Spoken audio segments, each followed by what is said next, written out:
நானும் ஒரு இஸ்லாத்தின் இருந்த சேர்ந்தவர் தானே. 2015 தாஜுதீன் எக்னலிகோட அது இதெல்லாம் போட்டு தானே குழப்பினாங்க. இப்ப சொல்றாரு எவிடன்ஸ் எல்லாம் பழசாவி இருக்கு, இப்ப மீண்டும் தேடணும், அந்த கொரோனரும் இறந்து போயிட்டாங்க. இதெல்லாம் ஸ்டேஜ்ல அப்படியா பேசினார். 24 மணி தேவை, 48 மணி தேவை, எலக்ட்ரிசிட்டி குறைப்போம், அதை குறைப்போம், இந்த கரப்ஷனை பிடிப்போம்.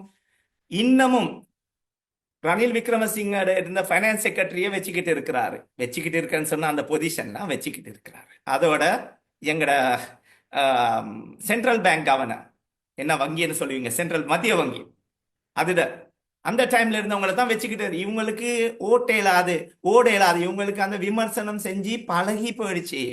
தன்னுடைய பொஸ் மார்க்கெட் கிட்டால வாங்கினவங்கள என்ன அரெஸ்ட் பண்ணவா போறாங்க. இதை முதல்ல நாங்க புரிஞ்சு கொள்ளணும்.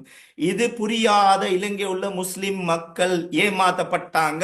தமிழ் சகோதரர்கள் மீண்டும் ஏமாத்தப்படுவாங்க. 13வது திருத்த சட்டத்தை வச்ச மாதிரி முஸ்லிம்கள் எப்பயுமே ஏமாறப்பட்டக்கூடிய ஒரு சமூகம் என்று கவலைக்கூடியமான ஒரு நிலைமை. வேலை செய்யற ஆட்களை தேர்ந்தெடுக்க மாட்டாங்க. வேலை செஞ்சு கரப்ஷன் வேலை செய்யாதவங்களை மீண்டும் மீண்டும் தேர்ந்தெடுத்துட்டு குலைக்கிறதுக்கு மட்டும் ஆட்கள் தேவைன்னு சொல்லி வச்சிருப்பாங்க. ஸோ இந்த மாதிரி நிலைமைகள்ல நீங்க எதிர்பார்க்குறீங்களா எங்கட நாடு நல்ல வர விருப்பப்படுவோம்னு சொல்லியா?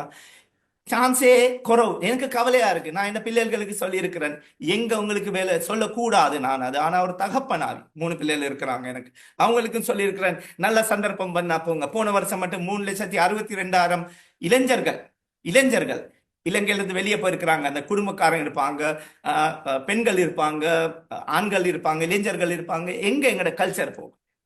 இதனால இப்ப வாழ்றது எப்படின்னு சொல்லி கஷ்டம் தான் இருக்கு.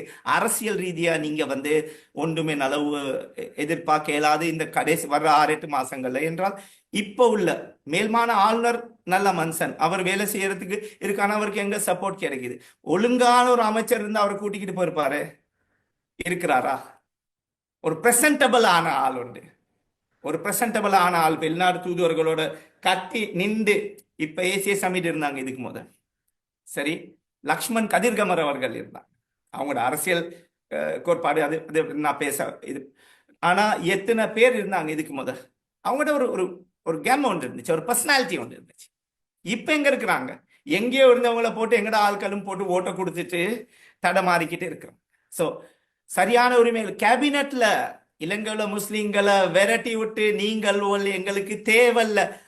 இந்த விஜய் தேவராஜ் வெளிவிவகார அமைச்சர் என்ன சொல்றாரு? மேகதமா பேசுதாவரு அப்படி மேகதமா எடுக்கிறாங்க. இதுதான் எங்கட பாலிசி, இப்படிதான் நாங்க வேலை செய்வோம், இதுதான். அதோட சொல்றாங்க முஸ்லீம்கள் ஒரு கேப்பபிள், ஒரு உருப்பட்டான ஒரு உருப்படியான ஒரு ஆள்